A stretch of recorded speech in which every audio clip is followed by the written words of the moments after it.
a pequena virtude da paciência. Durante o verão, nas estradas que atravessam as florestas, vêem-se muitas vezes cartazes que recomendam aos viajantes que não joguem fora fósforos sem tê-los apagado bem. Com efeito, basta uma chama muito pequena para provocar um grande incêndio. Se queremos poupar o lar das catástrofes causadas por disputas sem fim, é necessário pôr o pé sobre o fósforo aceso. Quero dizer com isso que é necessário reprimir imediatamente o movimento de impaciência que nos fará dizer uma palavra infeliz ou ter um gesto descontrolado. Um ou outro poderá dizer-me que a impaciência se caracteriza justamente por essa falta de reflexão. Uma vez pronunciada a palavra que se deveria calar, é impossível recuperá-la.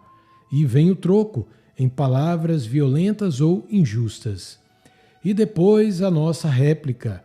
E assim os esposos, pais e filhos acabam ferindo-se mutuamente, dizendo uns aos outros coisas desagradáveis que não traduzem os seus verdadeiros pensamentos nem correspondem aos seus verdadeiros sentimentos.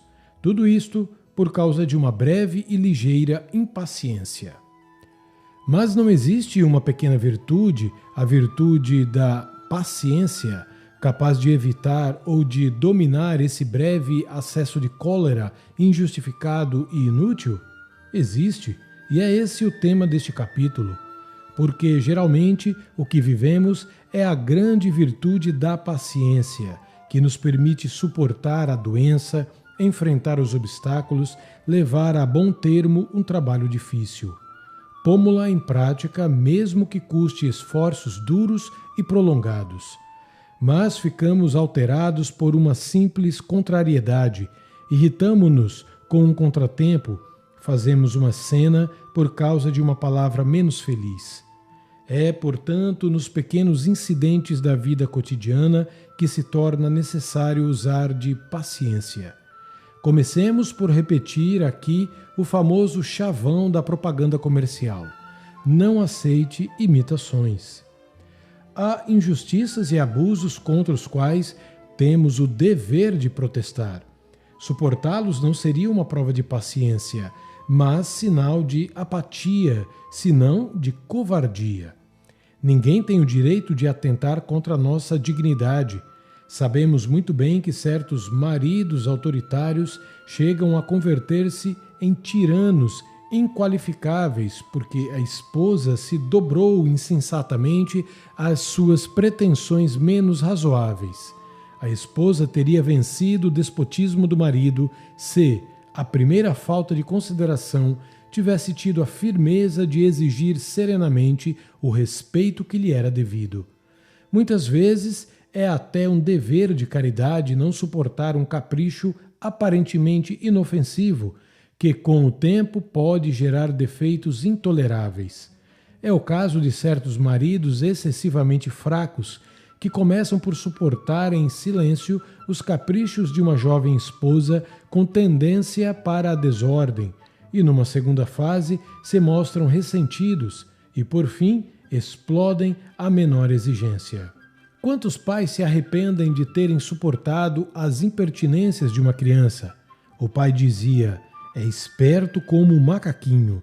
Ou as extravagâncias de um adolescente, a quem a mãe deixava passar tudo para evitar dores de cabeça. E agora, o filho mal educado é o desespero dos pais. Devemos opor-nos ao mal, mesmo que para isso seja necessário esgotar o último sopro de energia. A ira é um pecado quando lhe damos curso sem um motivo razoável, ou quando permitimos que se extravase ou prossiga de maneira desproporcionada. Mas há iras, ou, se preferirmos, indignações legítimas e mesmo necessárias, as que são inspiradas não pelo desejo de impor uma opinião ou interesse pessoal, mas pela obrigação de defender a verdade ou a justiça, de condenar ou de evitar o mal. Jesus não cedeu à impaciência quando expulsou os vendilhões do templo a golpe de chicote. Simplesmente quis fazer respeitar os direitos de Deus e proteger os peregrinos da intromissão abusiva dos mercadores. Qual é então o verdadeiro rosto da paciência, se não consiste em suportar o mal? A paciência leva-nos a suportar o erro, a contradição, os aborrecimentos e, de maneira geral, todas as contrariedades que nos vêm das pessoas e das coisas. Ser paciente é conservar o domínio de si. As pessoas suscetíveis ou violentas não são capazes disso, a não ser que os seus destemperos e arrebatamentos sejam ocasionados por uma deficiência física, são indícios de fraqueza de vontade. A força se manifesta no autodomínio. Mas o autodomínio não é insensato. É preciso aprendê-lo. A paciência adquire-se de duas maneiras: através das convicções e através do exercício. Em primeiro lugar, as convicções. Uma vez que as nossas impaciências costumam antecipar-se a qualquer reflexão, importa criarmos em nós um estado de espírito que facilite o domínio sobre os nossos primeiros impulsos. A uma pessoa de fé, eu aconselharia um meio muito eficaz que consiste em atualizar com frequência o sentido da presença de Deus e a ele dirigir-se por um movimento interior. Este hábito é excelente em si, pois, por mais breve que seja uma elevação do espírito a Deus, constitui um ato de adoração. Por outro lado, situa-nos num clima de serenidade que amortece o choque inesperado das contrariedades.